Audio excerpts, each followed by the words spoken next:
Good morning. Today is January 14th, 2024, and we are picking up from Genesis 31. First, we have the commentary. If there is one lapse in moral character which besets early man, including God's special people, it is dishonesty and trickery. Fearful that Laban might not let him leave, Jacob secretly steals away with his family and flocks. To make matters worse, Rachel takes some household gods belonging to her father and later covers up her theft by lying to him. After Jacob and Laban exchange hostile accusations, they resolve their differences by establishing a mutual treaty of peace. In all the dealings between Jacob and Laban, and again in the reprehensible conduct of Rachel, there is a reminder that God can work his will even through men and women who share in the frailties of moral character. So Genesis 31, verse 1. Jacob heard that Laban's sons were saying, "Jacob has taken everything our father owned, and has gained all this wealth from what belonged to our father." And Jacob noticed that Laban's attitude toward him was not what it had been. Then the Lord said to Jacob, "Go back to the land of your fathers and to your relatives, and I will be with you." So Jacob sent word to Rachel and Leah to come out to the fields where his flocks were. He said to them, "I see that your father's attitude toward me is not what it was before, but the God of my father has been with me. You know that I've worked for your father with all my strength. Your father has cheated me by changing my wages 10 times. However, God has not allowed him to harm me. If he said the speckled ones will be your wages, then all the flocks gave birth to speckled young. And if he said the streaked ones will be your wages, then all the flocks bore streaked young. So God has taken away your father's livestock and has given them to me. In breeding season, I once had a dream in which I looked up and saw that the male goats mating with the flock were streaked, speckled, or spotted. The angel of God said to me in the dream, 'Jacob.' I answered, 'Here I am.' And he said, 'Look up and see that all the male goats mating with the flock are streaked, speckled, or spotted. For I have seen all that Laban has been doing to you. I am the God of Bethel, where you anointed a pillar, and where you made a vow to me. Now leave this land at once, and go back to your native land.' Then Rachel and Leah replied, 'Do we still have any share in the inheritance of our father's estate? Does he not regard us as foreigners? Not only has he sold us, but he has used up what was paid for us. Surely all the wealth that God took away from our father belongs to us and our children. So do whatever God has told you.' Then Jacob put his children and his wives on camels, and he drove all his livestock ahead of him, along with all the goods he had accumulated in Paddan Aram, to go to his father Isaac in the land of Canaan. When Laban had gone to shear his sheep, Rachel stole her father's household gods. Moreover, Jacob deceived Laban the Aramean by not telling him he was running away. So he fled with all he had, and crossing the river, he headed for the hill country of Gilead. On the 3rd day, Laban was told that Jacob had fled. Taking his relatives with him, he pursued Jacob for 7 days, and caught up with him in the hill country of Gilead. Then God came to Laban the Aramean in a dream at night and said to him, 'Be careful not to say anything to Jacob, either good or bad.' Jacob had pitched his tent in the hill country of Gilead when Laban overtook him, and Laban and his relatives camped there too. Then Laban said to Jacob, 'What have you done? You've deceived me, and you've carried off my daughters like captives in war. Why did you run off secretly and deceive me? Why didn't you tell me, so I could send you away with joy and singing to the music of tambourines and harps? You didn't even let me kiss my grandchildren and my daughters goodbye.' You have done a foolish thing. I have the power to harm you. But last night the God of your father said to me, be careful not to say anything to Jacob, either good or bad. Now you have gone off because you long to return to your father's house. But why did you steal my gods? Jacob answered Laban, I was afraid because I thought you would take your daughters away from me by force. That if you find anyone who has your gods, he shall not live. In the presence of your relatives, see for yourselves whether there is anything of yours here with me, and if so, take it. Now Jacob did not know that Rachel had stolen the gods. So Laban went into Jacob's tent, and into Leah's tent, and into the tent of the two maidservants, but he found nothing. After he came out of Leah's tent, he entered Rachel's tent. Now Rachel had taken the household gods, and put them inside her camel's saddle, and was sitting on them. Laban searched through everything in the tent, but he found nothing. Rachel said to her father, Don't be angry, my lord, that I cannot stand up in your presence. I am having my period. So he searched, but could not find the household gods. Jacob was angry and took Laban to task. What is my crime? He asked Laban. What sin have I committed that you hunt me down? Now that you have searched through all my goods, what have you found that belongs to your household? Put it here in front of your relatives and mine, and let them judge between the two of us. I have been with you for 20 years now. Your sheep and goats have not miscarried, nor have I eaten rams from your flocks. I did not bring you animals torn by wild beasts. I bore the loss myself, and you demanded payment for me for whatever was stolen by day or night. This was my situation.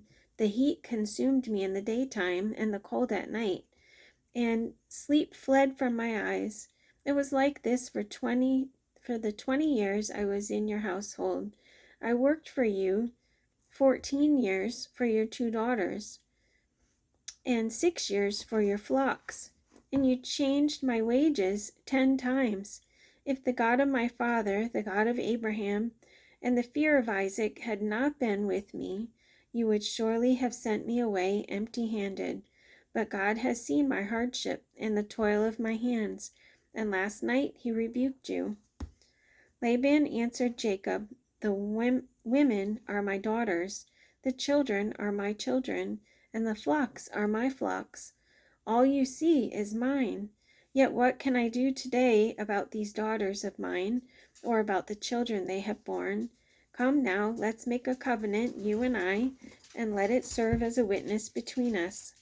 So Jacob took a stone and set it up as a pillar. He said to his relatives, Gather some stones. So they took stones and piled them in a heap, and they ate there by the heap. Laban called it Jagar Sahadutha, and Jacob called it Galeed. Laban said, This heap is a witness between you and me today. That is why it was called Galeed. It was also called Mitzpah, because he said, May the Lord keep watch between you and me when we are away from each other. If you mistreat my daughters, or if you take any wives besides my daughters, even though no one is with us, remember that God is a witness between you and me. Laban also said to Jacob, Here is this heap, and here is this pillar I have set up between you and me. This heap is a witness, and this pillar is a witness, that I will not go past this heap to your side to harm you, and that you will not go past this heap and pillar to my side to harm me. May the God of Abraham and the God of Nahor, the God of their father, judge between us. So Jacob took an oath in the name of the fear of his father Isaac. He offered a sacrifice there in the hill country and invited his relatives to a meal. After they had eaten, they spent the night there. Early the next morning, Laban kissed his grandchildren and his daughters and blessed them.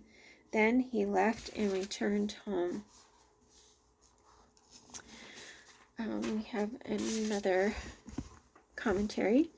Realizing that he is going to pass through territory occupied by Esau, and apprehensive about the threat under which he has left Canaan, Jacob makes careful preparation in anticipation of encountering Esau. While he waits in uncertainty, Jacob is found rather mysteriously wrestling with God. In some way, God presents himself to Jacob as a human being.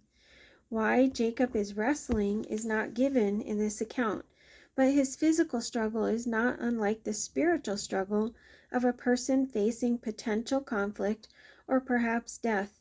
In any event, there are two rather important consequences. One relates to a dietary law which Jacob's descendants will observe, and the other suggests that Jacob's name will be changed. As Jacob leaves on this journey from Gilead to Canaan, he is met by messengers from God who give renewed assurance that God will be with him on his journey. Genesis 32, verse 1. Jacob also went on his way, and the angels of God met him. When Jacob saw them, he said, "This is the camp of God." So he named that place Mahanaim. Jacob sent messengers ahead of him to his brother Esau in the land of Seir, the country of Edom. He instructed them, "This is what you are to say to my master Esau. Your servant Jacob says, I have been staying with Laban and have remained there till now. I have cattle and donkeys, sheep and goats, men servants and maid servants. Now I am sending this message to my Lord, that I may find favor in your eyes." When the messengers returned to Jacob, they said, "We went to your brother Esau, and now he is coming to meet you, and 400 men are with him."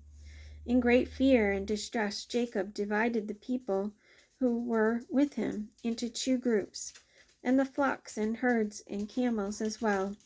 He thought, if Esau comes and attacks one group, the group that is left may escape.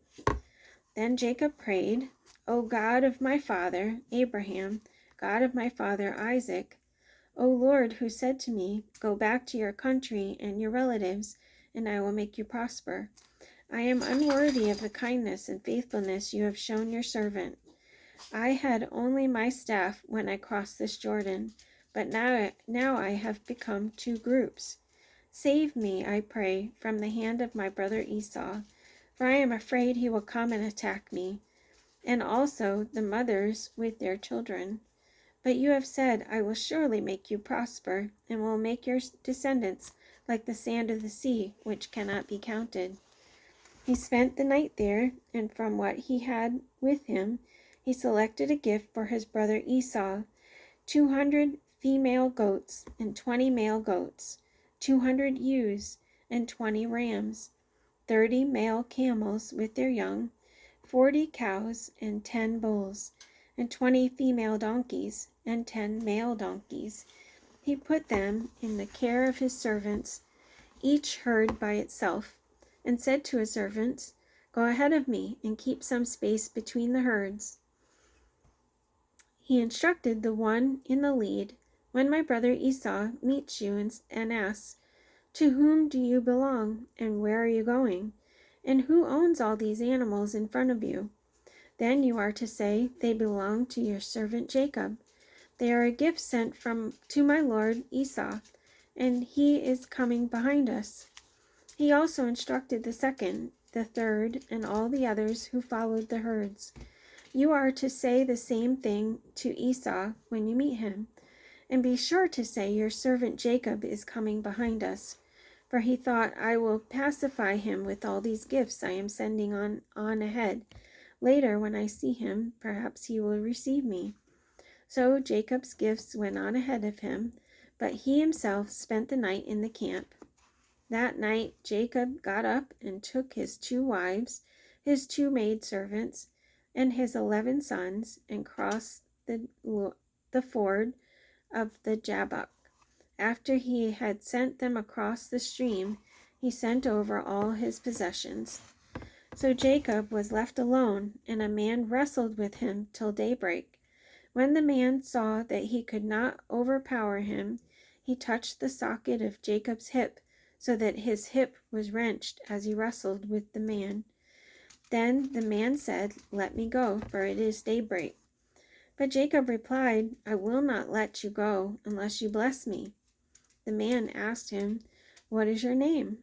"Jacob," he answered. Then the man said, "Your name will no longer be Jacob, but Israel, because you have struggled with God and with men and have overcome." Jacob said, "Please tell me your name." But he replied, "Why do you ask my name?" Then he blessed him there.